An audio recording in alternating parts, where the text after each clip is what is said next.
France, j'ai parlé un peu de mon pays, le Somaliland, et aussi le travail avec les moyens que nous avons à notre disposition.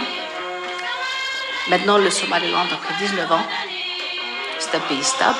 Nous sommes en respect total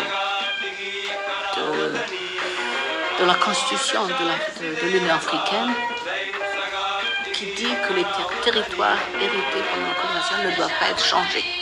Nous ne voulons pas les changer. Nous respectons ces territoires. Mais nous voulons que le monde aussi respecte notre territoire. This world, I have probably been to most countries that you represent here today. I love the world. We live in a beautiful world. In such difficult circumstances, every country has something to offer, has something to give to others. And I've had the honor and the privilege to have visited many of your countries. I could have settled anywhere. The world was my oyster.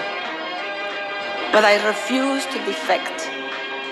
And each time I would return home and hopefully become that small fish that would attract bigger fish back to the country again.